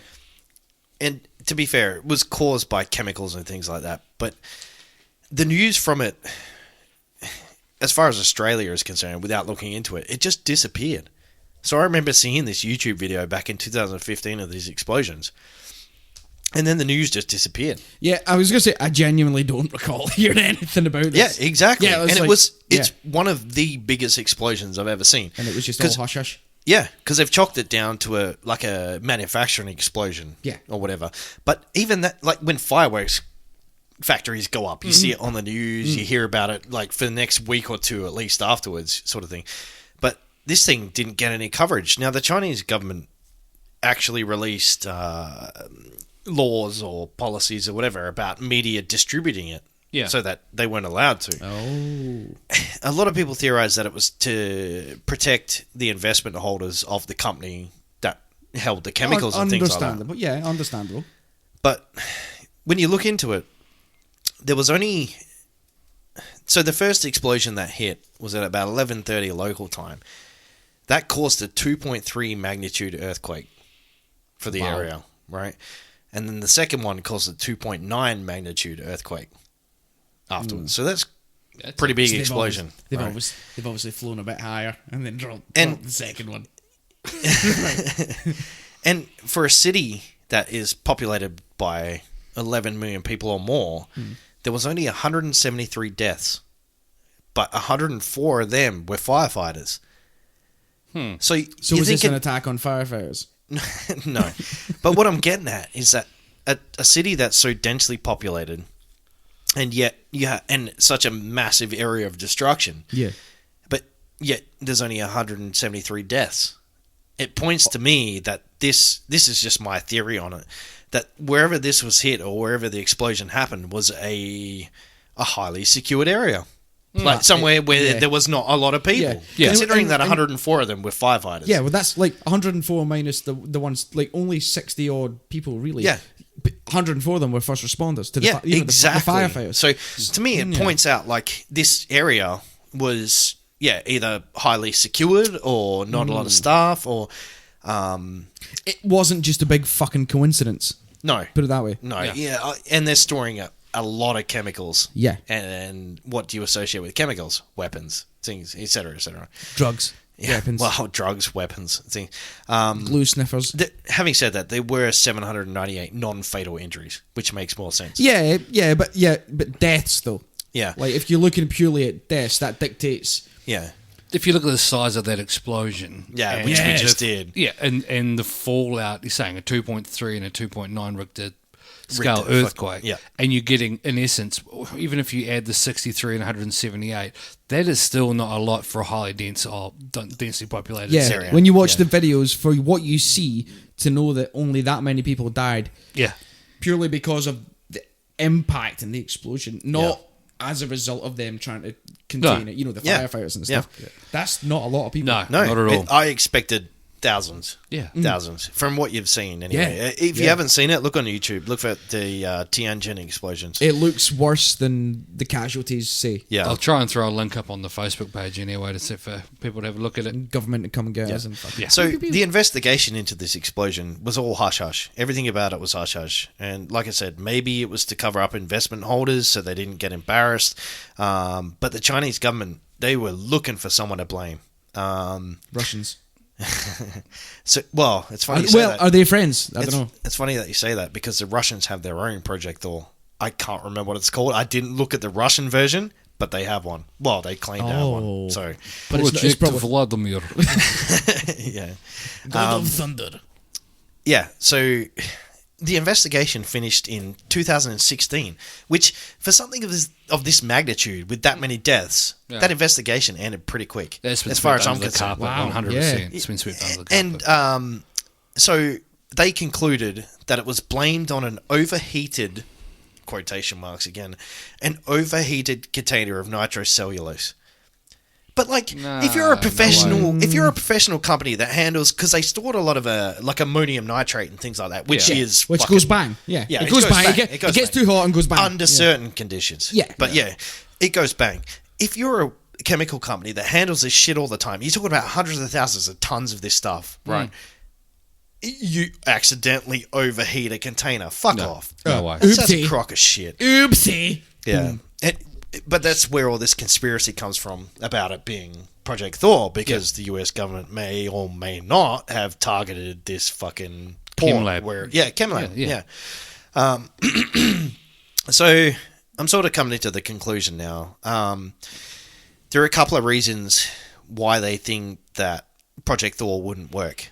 One of them being accuracy, Yeah. because you're dropping something from such a height. But there are theories to counter that. That one satellite drops the rods, and then one satellite does all the targeting and things like that. So it does all the calculations to work out before you drop the rod. Yeah. I thought you were going to say one satellite drops the rods and the other satellite deals with the media fallout. Yeah, well, pretty much. Deals with the press. Accuracy is one of them. The other one is money. Now, to break it down, it costs about $50,000 to send 1 kilo of payload into space, and that's current money. What, right? not 1 kilo of tungsten, just 1 kilo. 1 kilo of anything. Of anything, So yeah. of a payload, A costs kilo about, of feathers or a kilo of steel. Yeah. It Yeah. costs about $50,000. Fuck. Right. Now, each rod in that theory would cost about $550 million to ship up to space. Each fuck. rod, one rod. One rod. Right. And the project is believed to work on a 12-rod system. So you're talking about $6.6 billion And they're to just load up this there, gun. To load this. floating about. Yeah. Wow. So, in theory, it costs $6.6 billion to load this thing ready for firing.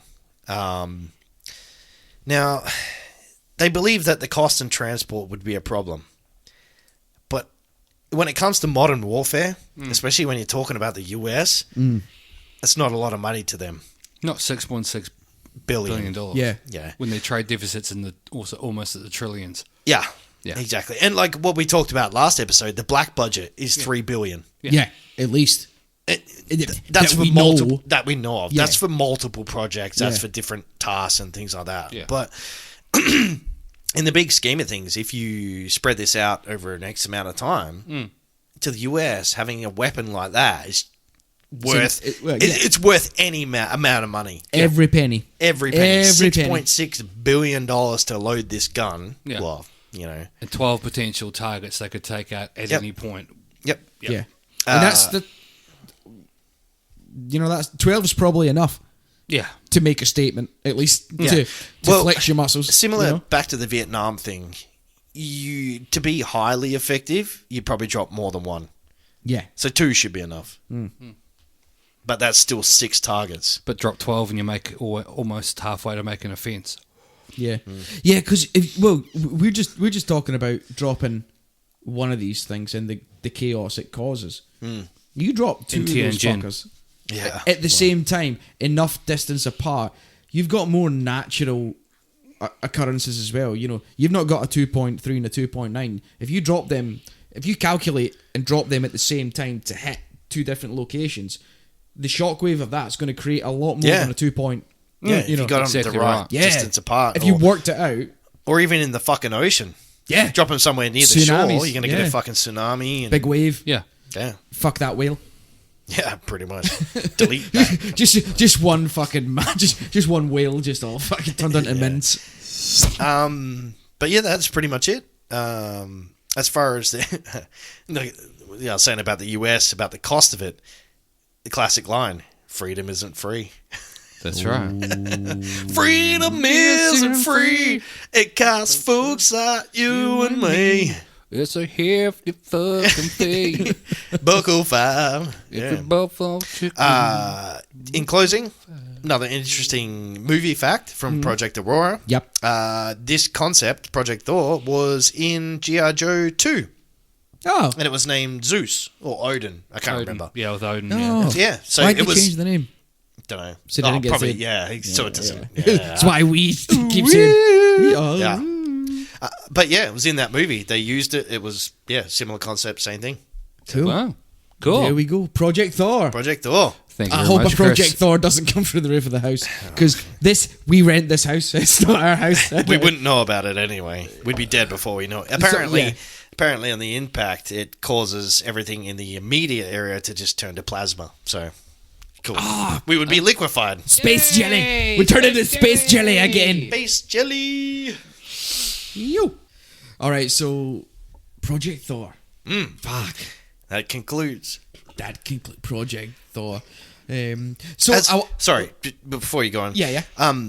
As always, if you're ever interested in what I talk about or whatever, it's all over YouTube, Wikipedia, all that sort of. That's where I get my sources from mostly. It's just YouTube and Wikipedia, and I just rehash it.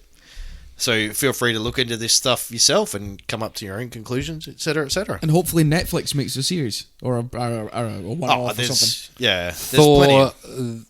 Thor Ragnarok, something like that. Is that what it's Oh, called? is that what that's about? I've not Yeah, watched it. yeah. Yeah, that's okay. exactly what that's about. Yeah, okay, I'll watch that. Hulk smash! Well, actually, if you think about it, Yeah. He did drop some space. he. Spoiler alert. Oh, Maybe that's a reference to the project. holy shit! He fell through the... FBI got the ground. FBI coming and guess. We know too much. They know too much. That was that Tom? Was it Tom Cruise? That one? No. Oh, did you? No, did that was. We know that was a comedian doing an impression of an actor. Who was it? It wasn't Tom Cruise. Was it Tom or Keanu Reeves? Keanu Reeves. Because Keanu Reeves. We yeah. know too much. He He knows too much. We walk too far. Did either of you guys end up watching Top Gun? No. Trailer for it. No. No, the old full one. one, Because no. someone out there, whoever's listening, last episode, I wanted someone to watch Top Gun and tell me if there's a Project Aurora poster on Tom Cruise's locker in one of the opening scenes. Post it. And Let us because he said that last week, all the streams and all the sources of the original Top Gun have now been deleted because of what you said.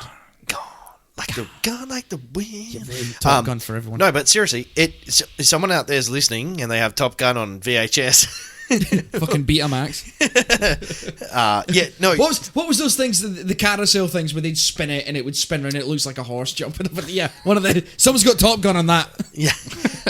No, post it somewhere on our page or whatever. Let me know if I was right, because I swear I've seen it somewhere. I'm just too lazy to look into it.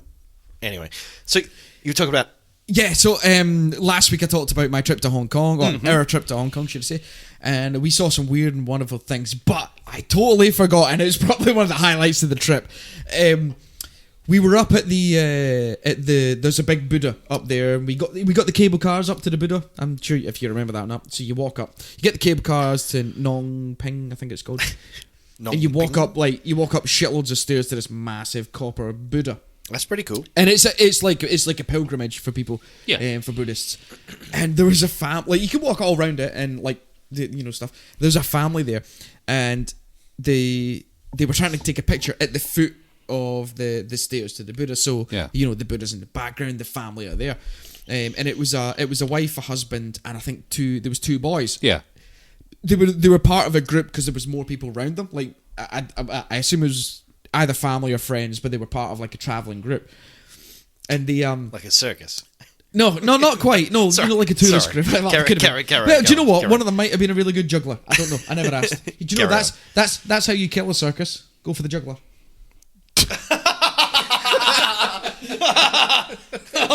Anyway, I actually found that really funny. That's good. I like that. So yeah, the wife and the husband, and they're trying to get the kids to stand still. I'm sorry, the juggler joke was too good. That was too much. That's too good. Sorry, I'm sorry, boys. Continue. Yeah, so they were trying to take a picture beneath the Buddha, and the two boys, they must have been. You're talking, maybe one was 12, 13, and one was a bit younger. So the younger one's like just acting the clown, right? He's just dicking around. He's not standing still for this picture. Yeah. And at one point, like they're all standing, trying to take the picture, and he tries to fucking run off. So the mum like grabs him and drags him back. Fucking stand still, fucking just for this picture.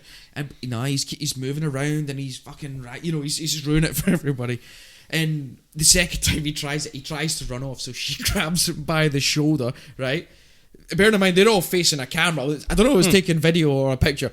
She grabs him by the shoulder, pulls him like right in next to her, and just fucking in the neck. Like just fucking thumps him right in the neck. Like, right in the juggler. Right in the juggler. And it's probably the best example of parenting I've seen in a while. And the wee boy was laughing. Like, he wasn't hurt, he wasn't upset, but she just fucking cracked him. And I was just like, good on you.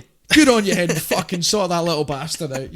He's not behaving himself. She was not in a position to take her thong off and hit him. Just in the neck, just like right in the shoulder to neck area, like not like her throat punch, but like the back of the side of the neck, and she cracked him a belter. Safe to say, it's probably the best picture they've ever taken. Yeah. Once he behaved himself. Yeah. Yeah. So I thought that was definitely worth mentioning. It was the best example, one of the highlights of the holiday. I think seeing this mother punch her child. Yeah, child abuse. Mother punch. Yeah. But he was smiling at the end of it, so it was okay. I don't think he had a fucking choice, but smile, I'll fucking drop you again. Anyway, sorry to detract. That's all right. Okay. All right, ladies and gentlemen. Firstly, I just want to bust out and obviously shamelessly plugging us again, but we have our Facebook page, which is available under the Three Little Pigs podcast under the old Facebook. So please find us there, or alternatively, you can search us. If you listen to this, you found us anyway, but searching the 3LP Boys under SoundCloud at the moment. That's SoundCloud. 3 as in the number. At the moment. 3LP. 3LP Boys. Okay. Today I'm going to sort of delve into a paranormally type thing as well that leads into true crime like I normally talk about. I'll try and keep it as lighthearted as I can, but she's pretty dark. All right, ladies and gentlemen. So you were saying about paranormal. Yeah. You're going into your normal topics, but it's more Just- of a paranormal Yeah, sort of paranormally type shit. And we're going to start doing, I'm just going to start touching base on a wee bit more of that stuff because it's a bit interesting at the same time. It's open to interpretation, whoever wants to do it. But introduction, so... Cue scary music! Is that where it's supposed to be? Are we supposed or- to sing scary music? Do you want... Ooh, wee, is it... Yeah. Anyway, carry on, Dave. Right.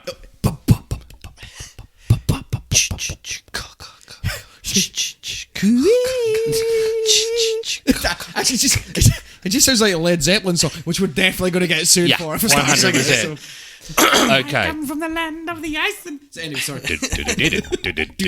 Yeah, I love that definitely getting riff. sued. That's a great riff. Yeah, but they're renowned for suing anyone that ever thinks about their music. Oh, really? Oh, yeah. Like 100%. Metallica. Oh, yeah. Yeah. Metallica's worse, I think. But yeah, Led Zeppelin were renowned for not allowing music in their films. Like, their music in films and shit. Oh, speaking of Metallica, sorry, I'm going away from you. Go. Fuck your topic. I don't give a shit about your topic. Fuck your ghosts. Fuck those guys. That's soon, isn't it? We're going to see them soon. What? Yeah. Yeah. October. Yeah. Found out. Oh, multiple people are going from work, which we don't know. Anyway, because I want to introduce a segment maybe that I might do the show if you guys are okay with it. Is do a weekly gaming segment. Yeah. Because I love definitely. gaming as well. Yeah. So, but this, most recently, the new Call of Duty Modern Warfare, the gameplay for that was released yesterday. Yeah. Well, roughly about 24 hours ago. Looks sick. And the trailer is Enter Sandman. Yeah. Is there. It goes with. Have you seen it, Dave? yeah. Oh, fuck! I've not It's seen it, sweet. no. Oh, have you seen the gameplay? I'd only seen the intro, but when they come up to the door and they roll the flashbang through the door, Yeah, and then yeah. So I watched like two or 3 hours of gameplay yesterday because all the most popular streamers have been invited to play it. Yeah. Fuck, it looks sick. Yeah. It looks realistic. They've got. I'm not going to go into it too much because I might include it for another segment or whatever. Awesome. But they've finally got. There's a night mode with a realism spec to it. So the Call of Duty's always had a hardcore mode. But now they have, it's called realism, which I'm assuming they're the same. So the bullet damage is obviously increased, so 2-3 bullets will kill you. But there's no HUD. So it's just a blank screen. What you see. It's what you see. What you see. Oh, with the exception, you can see your kill streaks. So whenever you kill someone, you get a little white marker, which is fucking real small. But they have a night mode as well, where you wear NVGs, night vision goggles. Oh man, it just realistic as fuck. Wicked. And they've finally got attachments to your weapons. Where you can essentially have two scopes, like the real military boys. Yeah. You know when you cant the gun? Yeah. You turn it sideways and you've got like a fucking... Or they can... Yeah, or the flip you scopes, flick they've them, got yeah, those as yeah. well. But no, especially in the trailer, he cants the weapon and he's got like a low, like an optic, not optics, but just iron sights. Yeah. So he fucking cants it and then he cants it back and he's got a fucking, 1.5 times scope. Yeah. So, man, it Wicked. fucking makes me erect. Anyway, sorry. all right, How did we even go there? Metallica. Yeah, Metallica. Yeah. We're gonna see suing Metallica people. soon. Suing people. Yeah, sued. But yeah, the trailer has Enter Sandman, and it goes with the cadence Wow. of gunshots and Yeah, shit. they- So cool. wow. It's fucking- Nice, We'll watch nice. it afterwards. Oh, Yeah. nice. All right. Tonight, I'm going to talk to you about a digital urban legend that has gained somewhat cult following with its fans. I'm, of course, talking about Slenderman. Oh, no, I'm scared already. This is one of my favorites that I've never looked into. So there you go. enlighten me. I will enlighten you. I'm scared already. Slenderman originally was developed as part of a Photoshop contest. Bullshit. Yeah, it was. Really? Yep. So a guy called Eric Knudsen, he set up a photo and was for a Photoshop competition. Then it was developed into a story and posted onto the website Creepypasta. What year is this? 2009. Slenderman started before that, though, didn't it? Negative Ghost Rider. Really? No. I thought Slenderman was an old urban legend thing. No. So there's there's.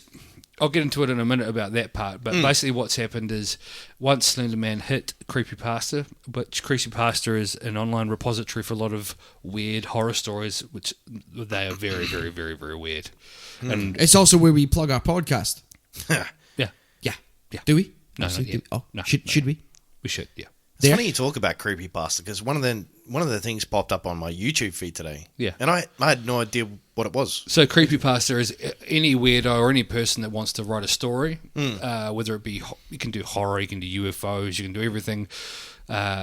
There's one on time travel I read the other day, but it's just literally they'll upload the entire story. They'll tell you how long it is, so how long you got to read it. They're usually short stories, about 6 to 10 minutes, and you can read them, and they're cool. Some of them are absolutely awful, and some of them are really good. And the Slenderman story started from there. Huh. Oh, Okay. Yeah. So pretty much any topic you want to read about, you'll find it. So anyway, as I said, Slenderman was originally penned by a gentleman called Eric Knudsen, who wrote under the pen name Victor Surge in 2009. Victor Surge. Victor Surge. Is that his pseudonym? Yeah, that's quite Pseudonym, cool. his His pen name, His yeah. author name. That's cool. I like that. Yeah. that's cool. Slenderman is the main character of the story, who is described as 7 to 8 foot tall, very thin build, and is always wearing a black suit and necktie. Slender. Long trousers. He's got long trousers. They would have to be custom made. Yeah, Clearly. Yeah. 100%. Yeah. He has. Technically, it should be easy to find this fucking dude then. Anyway, Yeah. sorry. Yeah. Has anyone been making 7 foot tall pants? Yeah. But I'll tell you about what he can do very shortly, which makes him very hard to find. Deep pockets. Yeah, deep pockets. He's really good at magic And tricks. he's really thin, so he turns sideways and disappears. No. The power of illusion. He has white skin and a face that's completely void of features. So it looks like he's wearing a big white sheet. Oh, yeah. Oh. A stocking. Yeah. He is also said to have tendrils that extend out from his body to catch his prey. And his prey consists of children. Oh, he's a paedophile. He's a big 7 foot paedophile. That wears a stocking over his face. Yeah, he clearly sounds like a paedophile. So a paedophile. Yeah, wow. Yeah. Yeah. Except, yeah, the stalking belonged to a child. But yeah. Yeah. He's on a list somewhere. Yeah. I wonder if secret Slenderman Christmas has- card list. I wonder if Slenderman has to report daily at his local police station. Probably. Yeah. He's not like I'm that, here mobile for my device. reporting. Cunt's looking up at him like that, and he's like that. He can't because the roof of the building. He's like, I'm really sorry about turning up late. Okay, he also has the ability, they say, to alter his shape, become invisible, and teleport from place to place. Wow. He normally inhabits deserted and isolated areas like forests and abandoned buildings. wait, hold on. So he's just Slenderman. He's this creepy cunt. He's got powers to do things. Yeah. But he teleports to the abandoned warehouse. Boo! Oh wait, no one's here. Yeah. I think it's to the woods. Huh. And all he does is like scare a bear or something. Yeah. Like Rah. so who's he scaring? Like what's Well, he why is he? Well, he lures people in there because people want to know about, and this is what I'll get to very shortly. So it's like the whole okay. Bigfoot thing. Because sort of. if you told us that he was nearby in the woods, we would most probably go into Exactly the woods right. Yeah. So that and leads to find him the, and be molested.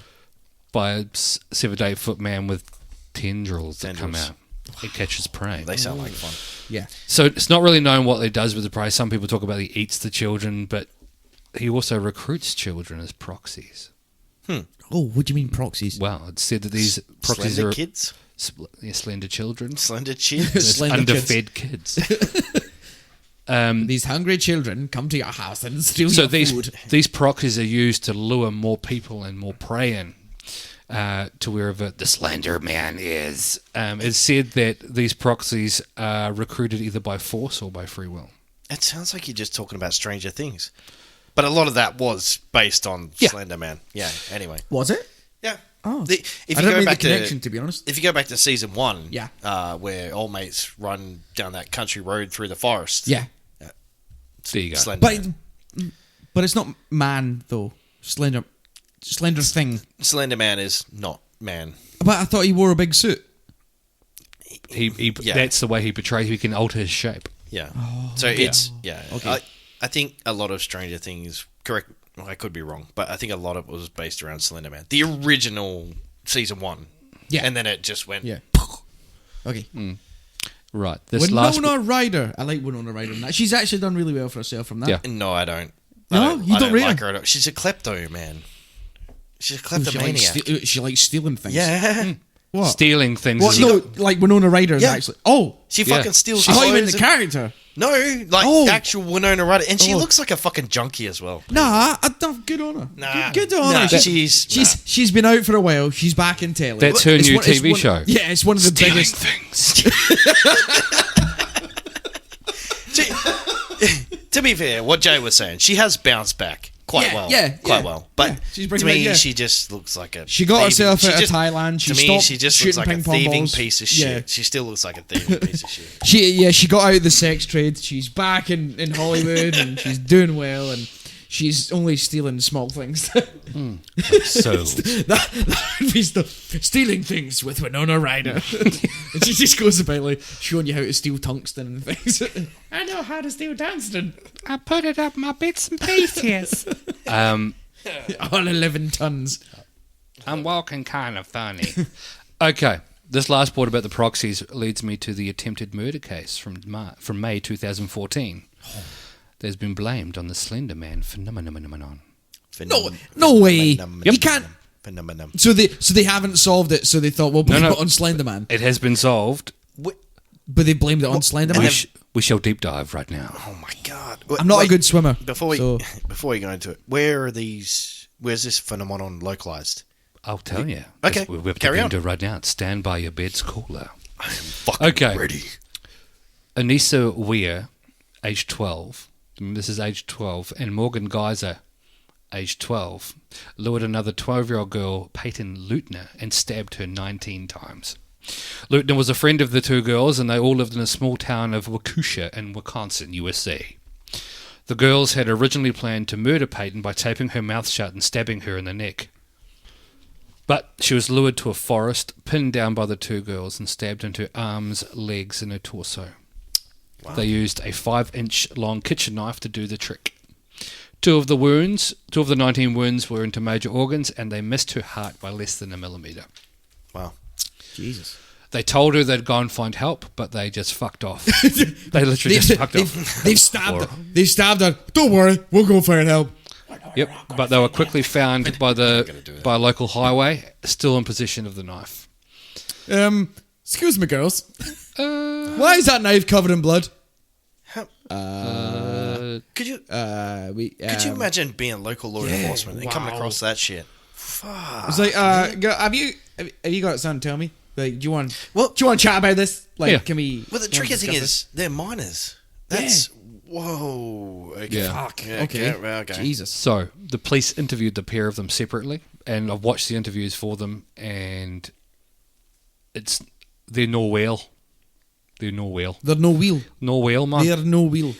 They both said that they were trying to kill Peyton in order to gain favour with Slenderman, who lived in the local forest. Did they call him Slenderman? Yep, on the video. So in that theory, he calls himself that.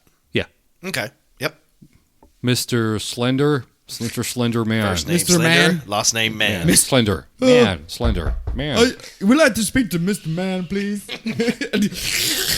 I'll go in and see if he's at home. Stephen, the authorities are here. Again. And he just comes stumping in like, This is harassment. I'm sick and tired of the phone calls. I reckon he'd be like, Good afternoon, officers. What seems to be do you mind Being racist. Do you mind if I stand outside? I can't stand up, and I'm really tall. If you can't see.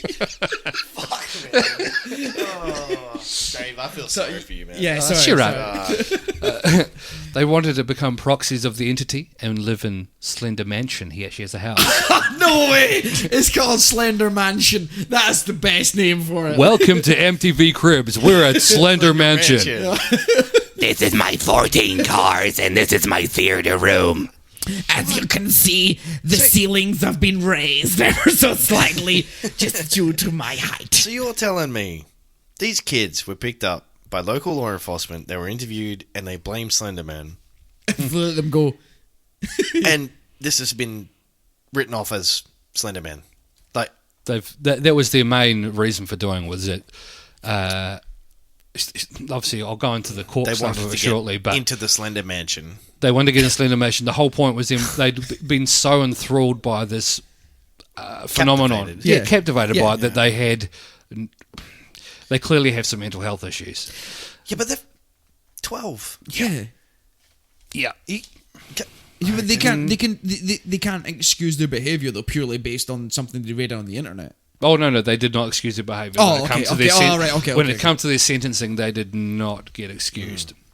They So were, they were sentenced to a paddling, that's a paddler. at least. So on the good part of that, Peyton, the victim, thankfully recovered from all of her injuries. Oh, Yeah, really? yeah. Oh, Okay, well, that's God. good. I And thought she returned to died. school with the same school that went to the girls. And a shitload of homework. Yeah, You're a bit You've been behind. off for a bit. Where the fuck have you been? you're a bit behind. Come on now. And returned to school. Slender Mansion. Yeah, I don't care if you've got 19 knife wounds. Everyone has to do their homework. Speed holes. Is that what they call them? Yeah, speed Okay. holes. Speed hole, Peyton. Come on now. All right. So, Anissa and Morgan took a plea deal, and they were both sentenced to incarceration in a mental health facility. For how long? There's the kicker. Anissa received 25 years to life with a minimum 3 months inside pending reviews. What? That's a bit of a loophole. Morgan received 40 years to life with a minimum 3 months inside pending reviews. So these girls are clearly, they have to show that they are Recovering, recovering, or but if they do not completely, it says in the information I was reading, it's completely recover, not just recover. Not just pretend Yeah, to but be no. fine. Yeah, but how easy would it be to fake it?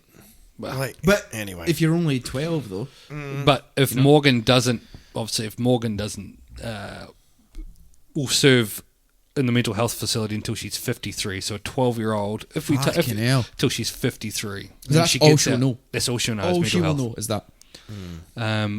And this was most of the stuff. I've obviously found a lot of it online, but also I watched a documentary called Beware the Slender Man. It's a fantastic documentary. Covers the whole topic. Oh, like these girls as well, or just the yep. Slender Man. It shows the interviews. It shows the police. It shows the parents of both of them. It shows the victim. Shows the phenomenon about Slender Man. It's fantastic. If you get a chance to watch, it's a net HBO one called Beware the Slender Man. Beware the It's freaking Slender amazing. Man. That's on my list.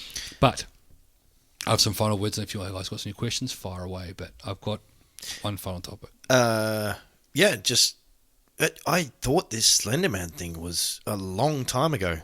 Yeah. Like just estimating my theory behind it that this Well, started back in the 2000 50s or 60s. 2009's 10 years. You know, it's still. I think it's long enough to make you think it was before then. But Yeah. they Like, actually- you know, it's, they I- doctored I- something with it. So what happened is there was some wood carvings that were made, that was allegedly made back in the German wood carvings that were made back in the day. It turned out those were actually photoshopped to make them look like they were their depiction of Slenderman from back in yeah, the oldie 1800s. times. Yeah, But it turns out it was a load of shit. Huh. No, I just lumped this conspiracy in with the rest of them, like Bigfoot, like stuff that's just been around forever. I love the Bigfoot conspiracies. They're so Nah, funny. They're so funny. Like Yeah. these people that have seen Bigfoot, they're non-reliable. That's what I'm gonna say. It's not Bob Lazar type people. It's just Some of them are.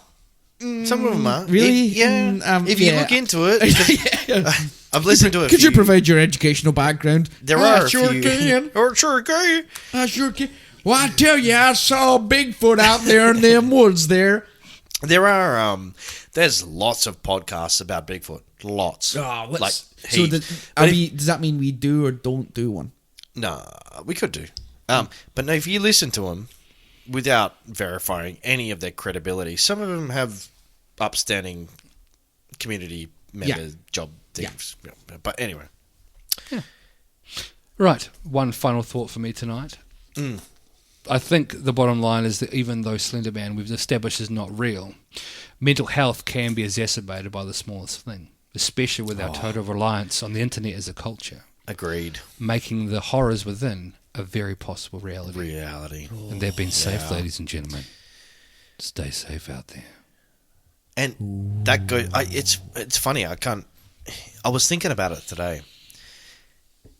You can understand from a certain aspect. I don't necessarily agree with it by any means or whatever, but you can understand how easy it is for people to start cults and things like that. All it takes is a similar mindset. Yeah. Right? And there's plenty of people, like us three in this room, have very similar mindsets about certain aspects of certain things. And people that we, share our thoughts and feelings with. Even people who listen to this fucking podcast, right?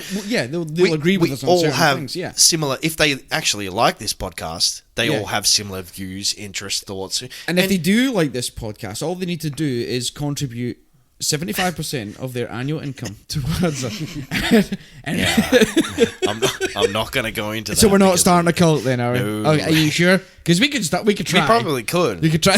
We got 3 members. But it's just funny how easy it is for people to what's the word I'm looking for? Gravitate to an idea or a thought, and then it just explodes from there. Exactly right. Yeah. And Slenderman obviously is it's one like, of them. Yeah, it's like Slenderman and those girls. Like those girls who went Slenderman, and we should kill this girl. And okay, let's try and kill this girl. Yeah, they'd actually planned it. They'd planned a whole other way to kill her, and then they changed their mind and decided to go with the forest thing. There was actually another killing, or attempted killing of a young boy tried to kill his mum for the same purpose. I can't remember. You haven't gone into details on that one, but yeah, same thing. Blame Slenderman on it. So. Even how old were those girls again? 12. See, that's a lot of thought for 12-year-olds. That's 100%. That's a lot of considerable thought, Yeah. and not just to let's stab her and get Slenderman. That's like let's take a life. Like that at 12, that's quite disturbing to be conscious of your actions in that sense. That's quite 100%. Yeah, It's fucking like nuts.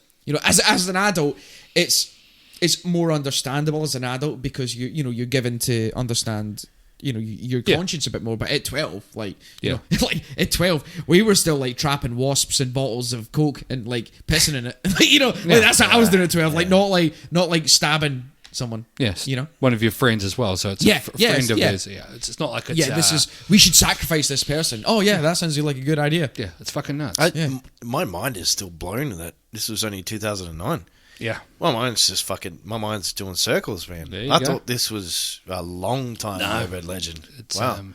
Yeah. Started off as a Photoshop competition. Yep. I'll throw the photo up or an equivalent of the photo up on the old Facebook page, but it's started off as a... And there's some wicked photos, obviously. I know it's a online thing, but some of the wicked photos people have done, like superimposing him and like the Slenderman character into proper real life photos, is freaking amazing. So I'll throw one up. It's freaking awesome. I tell you what, I'd like, that guy is obviously he's got a very imaginative mind. He's came up with this story that's now legendary. Yeah. It's a legendary. It's part of paranormal or it's part of mythology or whatever. Yeah. But like, I'd hate to get an email one day saying, you should look at this news article because these two 12-year-olds just tried to kill another 12-year-old because of what you came up with. He should, in some aspects, be blamed for it. In some aspects, no, I don't think he should be blamed. No, because it's I don't think he should be blamed, but it's not. Yeah, it's like, but just imagine being him and receiving that knowledge or receiving that information that what you thought in your brain has resulted in exactly right. Yeah, like, that would be open a can of worms. Yeah, because like you look at that, you're like, blame that guy. What? So now every time someone comes up with a story, you've got to go. And if you're 12, don't try and kill your friend because of what we've came up with. Yeah, pretty much. But you've touched a sensitive subject there. Like that science fiction writer, I can't remember what his name is. That basically started George R.R. Martin. No, this guy's basically started Scientology. Oh, yeah. Like it was a fiction book, and then now it's a fucking religion. Ron L. Hubbard. Was it? Yeah. Because I was going to say that, but I thought that was the J-Ho guy. No, that's Ron is Ron L. Hubbard. He was a science fiction writer. No, and then- it was L. Ron Hubbard. L. Ron Hubbard. L. there you Ron, go. yeah. Hubbard. so- Ron L. Hubbard. that's his Close. shit brother. But I thought that was. I want to start my own church. I thought that was the J-Ho guy. No, Yeah. sorry. Yeah, L. Ron Hubbard. Yeah, L. Ron but yeah, same principle. Science Same fiction writer. principle. Yeah, And just yeah, church. Yeah. Well, Gentlemen, that brings us to the end of episode number 3. Yeah. And with this episode, I had one promise that I've delivered, and it was the promise of... Hold on. No. It was the promise of the Black Plague. And I also promised in that episode to dish out the Wi-Fi password. So, oh yeah. if everyone's listening, get your devices up, swipe the Wi-Fi on. Now, the Wi-Fi password is capital T...